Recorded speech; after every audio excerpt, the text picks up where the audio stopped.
Papua New Guinea, and thank you for joining us for another episode of Business PNG for the year 2015. Now, the 15th Pacific Games is over and done, and as athletes from the 23 different countries around the region return home, so is business back to normal for Port Moresby after a busy 2 weeks. Business PNG gets an insight into how businesses in Port Moresby capitalized on this event, namely businesses next to the sporting venues.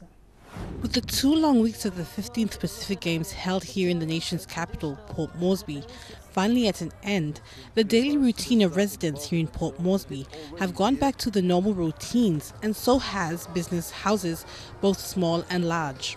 Business PNG visited Vision City, the mall that had consistent large crowds since the opening ceremony, right up until the closing ceremony last Saturday. Donut King, located inside the mall, had more than 5,000 customers a day and were in full swing during the games.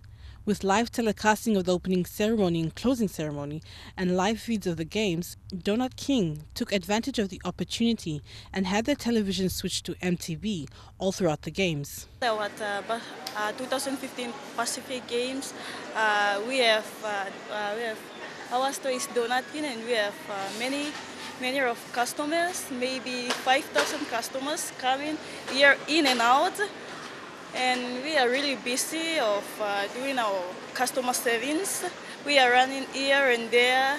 Belcebo also recognized the opportunity to draw in the crowd. For food retail, they had the upper advantage to provide food and comfort all at the same time, allowing customers to watch the Pacific Games. Me got plenty customer because of MTV. Me got now, like what Shimin said, because all had to go inside too.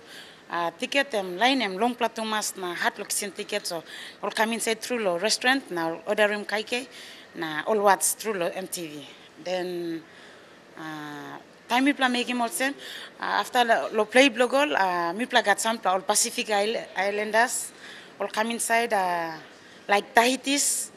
All come inside plenty all Tahiti's all favorite restaurant from Mipla na Mipla I'm must looking all this nara Pacific countries been come na sit down na kaike one time Mipla. Small stalls also located at Vision City raked in more profit in a day thanks to the athletes and other Papua New Guineans who flocked in for the Pacific Games. Pacific Game on Mipla salim plenty something Mipla must know through inside Vision City. Now to Mipla looking all plenty all land play game all come inside Mipla no inside the game but Mipla looking inside game and blah I'm must know through us Mipla looking game penis. All come all get a clothes Mipla and short. All get a penis. I said I'm must know through. So money lo is the 1 week here. It's more like you all price or something or some people put him go down leak. You know I Thomas, you know I'm straight but now straight Mipla been put in price to Mipla Austin so like him all weeks, all marry like Vilasi grass dong all Austin all been by him all weeks, Clandy, all chains, all inside, all necklace, all Mipla Salim, I'm all kissy, Mipla making good money Lord is that 1 week and Pacific game time or Mipla making good money and Mipla mamas Lord is that Mipla making money. While some stalls at VC sold their products, unfortunately for Tefi Wera and her floral stall, she was unable to sell the flowers to Pacific athletes because of quarantine issues.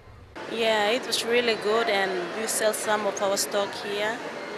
And the Pacific Islands are interested to buy our flowers, but they said that it's hard for them to take it home.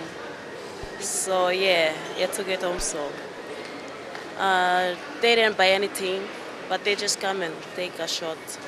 Yeah. Vision City was not the only business hub for businesses during the games.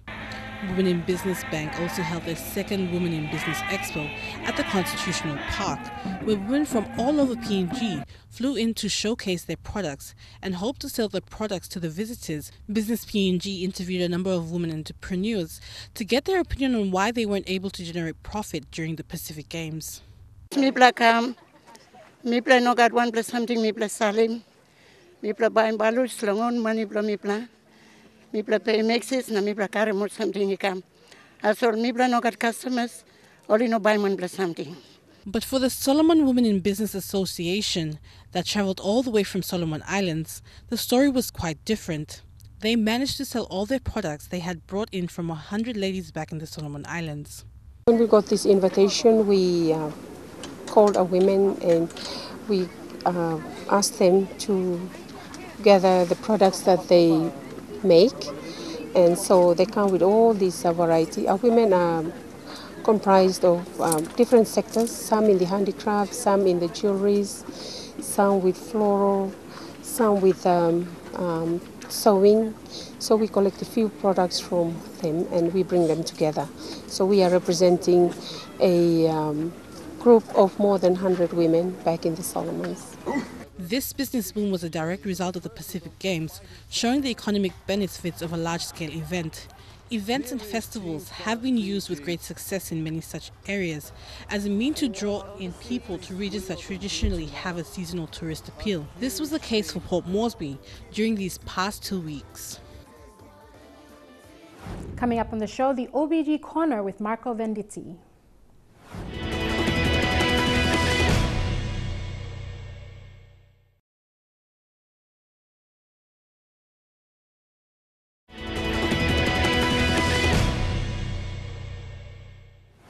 In this edition of the OBG Corner, editorial manager of the PNG report, Mark Venditti, chats with Mahesh Patel, chairman of CPL Group. Good evening and welcome back to the show. Welcome back to Oxford Business Group Corner. Our guest tonight is Mahesh Patel. He is the chairman of Telecom and also the chairman of CPL, one of the country's largest retailer in PNG. Mahesh has a long experience in this country. I think he came here in 1984, if I'm not wrong. He came as a pharmacist actually at the beginning, but he had a long career in the private sector. So his role is interesting because he has to look at both worlds, the private sector, but also the chairman of a state-owned company.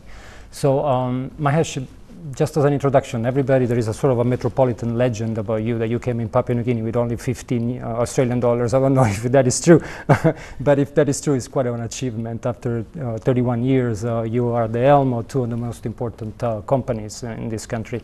What is the secret of your success? Well, it was $35 to start with. Already, double that. No, I think you know, when I first arrived here, I didn't think that I'll be here for longer than 2 years. But obviously the country got to me and, you know, I got the bug, and 31 years later, I'm still here. I got married here, my children were born here. So PNG has become home for me, really. I see. So the PNG really is the land of opportunities, at least it can be. Absolutely. I think the key is that you come here with a long-term view, and there's no alternative to working hard. I think, you know, you see the fruits of the labor now, but what we went through in 1984, 85, 86, in the early days, it was tough work. Because when you're starting up like any business, you've got to grind yourself for 24/7. You know, you sleep, breathe, and talk your business. I see. Your world is pretty much divided between your personal business, but also the chairman of Telecom. That is a huge responsibility. Telecommunication is perhaps one of the most important sectors in this country when it comes to socio-economic development of the country. If you just walk on the street, you might notice that the streets are littered with 3 Kinas or 5 Kinas flex card. That pretty much tells you that's what the man on the street can afford when it comes to telecommunication, but the prices are very different. Now, people are telling me that 10 years ago, prices were absurd, you know, even to buy a handset, it would cost a fortune. Now, you know, it's pretty much affordable, maybe down to 50 to 60 Kinas. Still, prices are very, very, very high. So what can be done to improve competition and to bring prices down in PNG? I think you mentioned two things. Firstly, handsets. It's really a matter of volume. And as the volumes grow, the buying power increases from the supplier's perspective, and the prices will go down. I think market forces will drive the price down. Today you see more and more smartphones out there which you can pick up for $100 US, and you know, the technology is just changing. So I think the smartphone will come. A lot of people are starting to use smartphones. Yes. As far as the call cost in internet, listen, I know we're expensive, but to bring the price down immediately, it will crash our system. Our infrastructure from Telecom's perspective is very aged. You know, we've got equipment which were built 25 years ago. We can't find spare parts for them in the world now. So what we have to do is reinvest and re-engineer our whole program. The whole network needs to be rebuilt. You know, if you look at internet prices, when my board came in to place, I think a consumer would have paid 200 kina per 1 gigabyte. Okay. Today, this is at the retail level. Today, I think it's gone down to 49 kina. So it's substantial drop. Still not good to my liking, because I think, you know, for that money we should allow a lot more gigabytes. But the problem is our infrastructure cannot take it until we rebuild the infrastructure. So the dream and the vision is, like the government's 2050 vision, is to bring the affordable pricing right down to the village level, to international levels. And we can do it. It's a matter of time. I see. What needs to be done? What would you say are the most important steps from here to there? I think we're solidifying the network, because we've got a lot of faults. And remember, you know, it's easier said than done, because PNG, if you look at the terrain, we spend millions of kina at Telecom hiring helicopters, because our towers are at mountaintops. And, you know, especially in the highlands, when the fog comes in, the helicopter comes back, which means we still have to pay for it. And there's landslides, our towers get damaged. There's a certain amount of vandalism out in the remote areas. And then also there's negotiation with landowners, because you can't just go and put a tower anywhere. So that's the limitation, but we're changing that. We're doing a microwave link as a backup right across, and we're spending millions of kina on that. The project has been going on for the last 6 months. It's called HCN, which is High Capacity Network. So it will give us redundancy and backup. So if one line fails, we can route the other way. That project should be completed in the next few months. So it will give us a backup straight away. The difficulties of operating in PNG are well known for just about any business. So this is a difficult country. At the same time, we can't ignore the fact that the sector hasn't really performed as well as it should have in terms of competition. We have one company here that has 90% of the market, and the rest are pretty much watching. That's not a right formula, I would say. A lot has been tried in the last few years. Nothing really seems to have made the difference. And the market hasn't really changed that much. At the moment, there has been talks about Telecom absorbing B-Mobile. These two companies were together once prior to liberalization in 2007. So how could that make the difference, you think, on the long run? I think the issue is to fight competition, or to create competition, you need a strong network. Telecom alone cannot fight it, because we don't have mobility. It's a fixed line business, and worldwide fixed line business is dying. Sure. Nobody uses landlines these days. And, you know, if you look at the young kids, they don't even make phone calls. They're all data based on Viber or WhatsApp or Skype. So I think we need to move with the times. And I think the problem is state-owned enterprises has not moved with the times. And the separation of B-Mobile out of Telecom, I think it happened years ago, was probably a wrong move. Because what it did was broke the businesses apart. So right now, B-Mobile alone cannot survive. It's got financial issues. It's got legacy issues. So the government's made a mandate to merge the two companies. And we have one solid, strong network to compete and bring the prices down. And it will.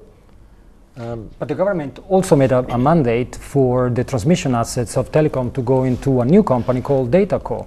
So that creates a little bit of confusion, I think, at least from my perspective. I don't see that sort of action really clear. So can you clarify that? And where do you stand with that? Again, these strategies were done some years back.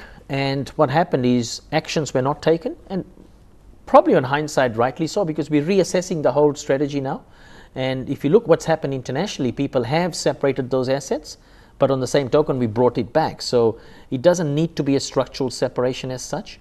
It can sit under two different banners, because to create a new enterprise, to load up with engineers, load up with personnel, the costs are not necessarily going to go down.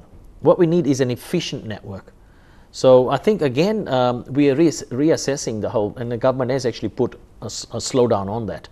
From a business point of view, it does make sense, though. They'll say, well, you know, if we have a wholesaler and then we create competition about retailers, then the price will go down.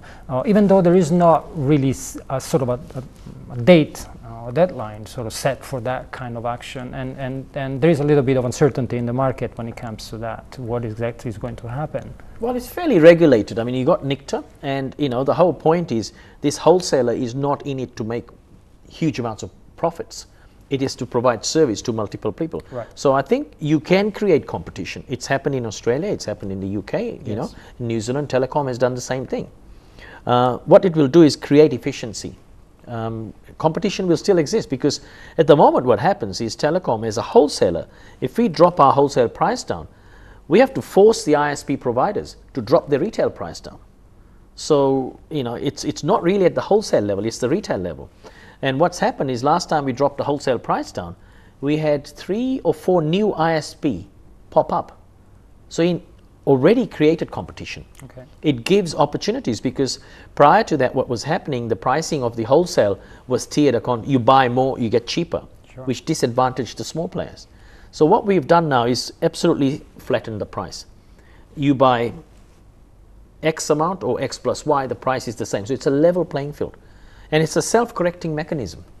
I don't think separation necessarily is going to drop the price down. I see. It's just reorganization and restructuring. So what you're saying is that these two bodies could actually function together when Yep. you're talking about telecom and datacom.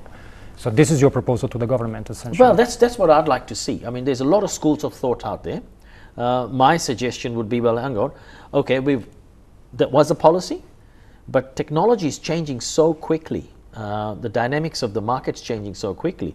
Is if you don't action it, you got to continuously review that. So my suggestion would be, you know, keep it under the one banner, but keep it arm's length. So then they provide, and you get shared services. I mean, why create an ERP system or a billing system for one company, duplicate in another company? So what we're saying is do shared services, but keep it arm's length. And, you know, the market will drive the price down. You can't sit on your laurels and say, I want to make this much profit, so I have to charge this price. We need to break that mindset. I see. So it's about avoiding duplication, essentially, in a way. Talking about technology, I think also what is interesting that we're seeing a lot of changes in the sector, in the sense that you have telecommunication company acquiring different type of assets nowadays, and they're spilling into media, really. So there is a sort of a convergence in the industry. Telecom has bought a radio station not long ago, bought a retailer, now it actually owns the station that where we are broadcasting this. So what does it mean? What is the sort of strategy on the long run? Before I answer that question, I've just thought of something from the previous question. Sure. See, no longer today is one transmission network a monopoly. Okay. Because you got options. Today you can go and get from satellite. True. You know, so anybody can buy anything from wholesale. So I think that myth or that problem is now easing off of the separation issue, because you can go out and, you know, O3B, which is what Digicel's bought now, they go and buy their own. So they'll bypass telecom in any way. So just by separating the company is not necessarily going to bring the price down. I see. And as far as multiple companies, the radio station already existed within the telecom portfolio. This is FM 100, and it's a great company with great reach. Again, underutilized under a state-owned enterprise. So we're trying to revive that because we're sharing towers, so trying to synchronize costs. We strategically bought Daytech because telecom traditionally has been an engineering company as such, and we've got some of the best engineers in the country, no doubts. But we didn't have the retail focus. So what we said was to do a whole converged services whereby you can do your backhaul from telecom, you can buy your modems, your routers and everything, plug and play. So, and then we ended up buying MTV, which provides content. If you look at it worldwide, when a fiber runs through to your home, one fiber will give you voice, your internet, and your TV and content. So it's only logical to make a very strong company to have that advantage, and we will have a very, very unique advantage because, as you know, MTV is free to air.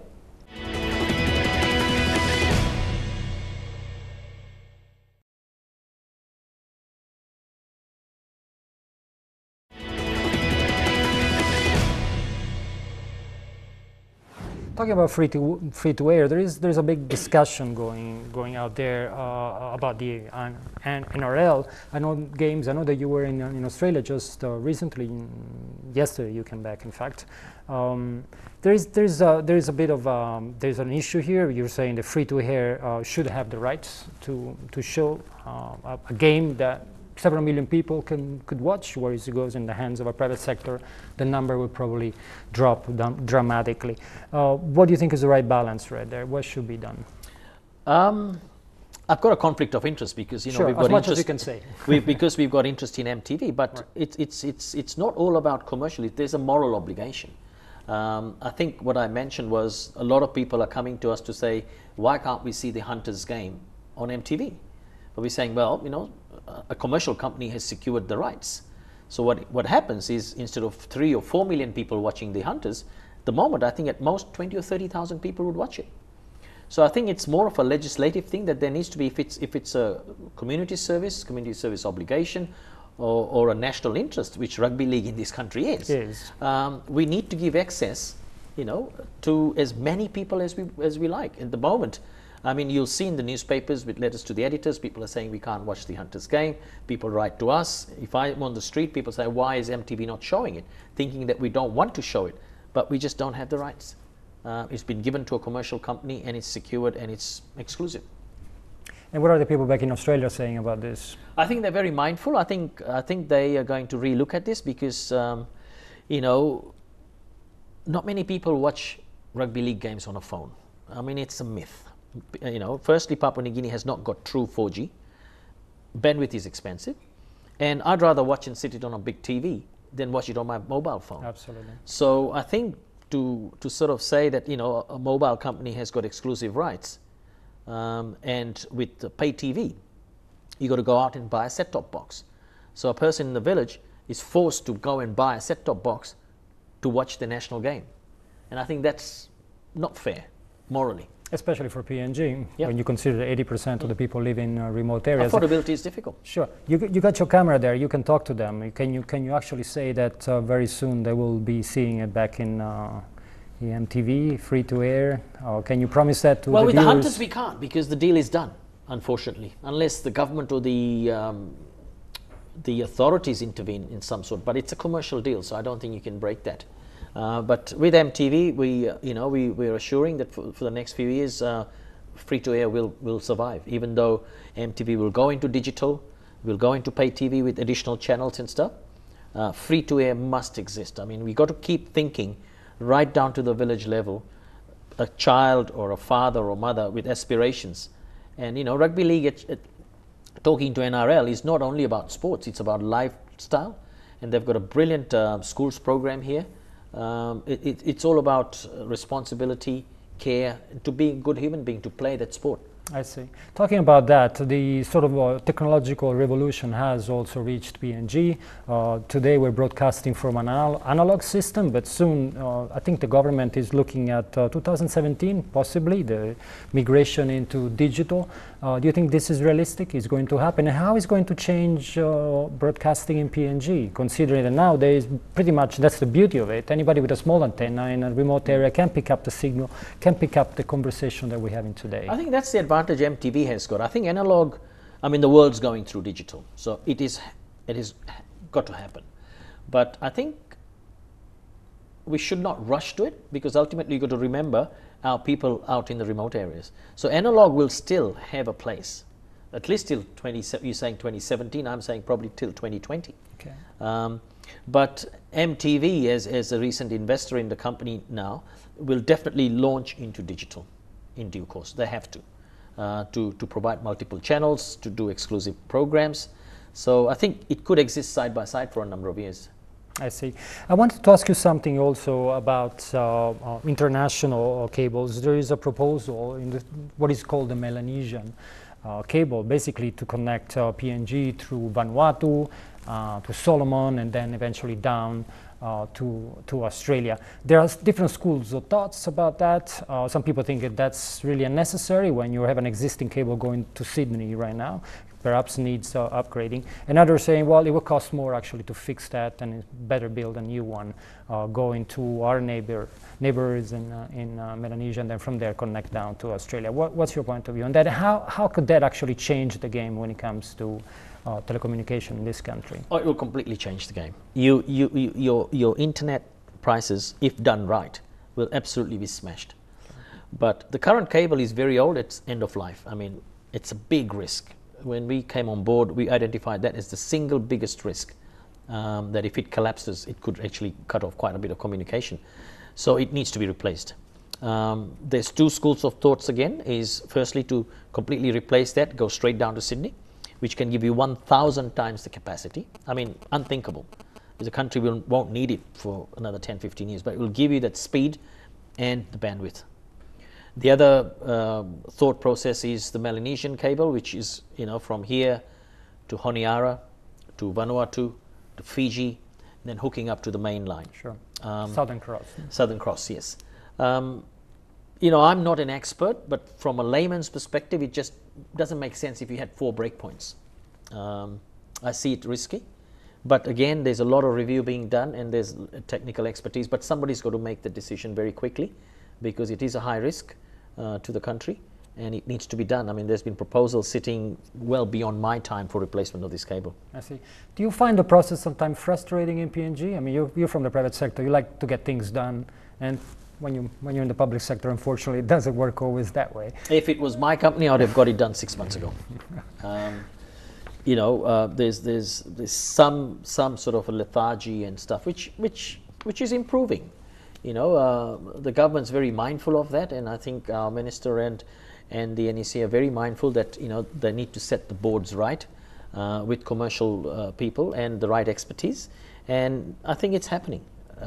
We've had a slow start, but I think in time to come it will happen, and it will fast track. I see. At the beginning of this conversation, we said the man on the street can afford a 3 kinas flex card or 5 kinas flex card. Today doesn't buy you much, but soon you think that will change? 5 kinas will buy you much more? Absolutely. I mean, you know, 5 kina, they only get a few phone calls and a couple of megabytes of data. You know, voice calls internationally has become free. Essentially. Because nobody uses it. It's all database. So I think the spending power will increase as well slowly. And interestingly, because we're in the private sector, talking to some FMCG companies, they find there's a relativity that as mobile usage increases, soft drinks and ice cream sales drop. Uh-huh. So, I mean, I don't know how it matches, but it's a proven fact. What is that? What is the relation there? Because I think people spend more in communicating in the social network than having a break to have, you know, snacks. I mean, I don't know which one's healthy, but... well, you sell also that, so yeah. That's not a good news for you at the end of the day. Yeah. But there is a relativity, which is interesting. I see. Very interesting. Mahesh, thank you very much. I really appreciate your comments today. I don't know if you would like to add anything that we didn't discuss today for the viewers that they might be interested in your point of view, and that there's a lot of questions out there when it comes to telecommunication. I think a biased comment is, you know, as chairman of Telecom, we have got a long way to go. But what we need is patience and support from the public, that one day we will be the champions in this country. I'm sure of that. We're rooting for you then. Yep. Thank you very much. Thank you. Thanks for joining. Thank you very much for watching this. This is the end of the show tonight. Stay tuned for our next episode of the Oxford Business Group Corner. We'll bring you some more exciting, interesting guests to talk about business, lifestyle, and everything is under the roof here in PNG. Thank you very much. And that's all we have for you tonight. For more business news, so if you would simply like to view this episode again, visit MTV online at www.mtv.com.pg, or to join the conversation, like our page on Facebook for daily business news, or follow us on Twitter at BusinessPNG using the hashtag BusinessPNG. Until next week, have a pleasant evening. I'm Leanne Jarari, and this is Business PNG.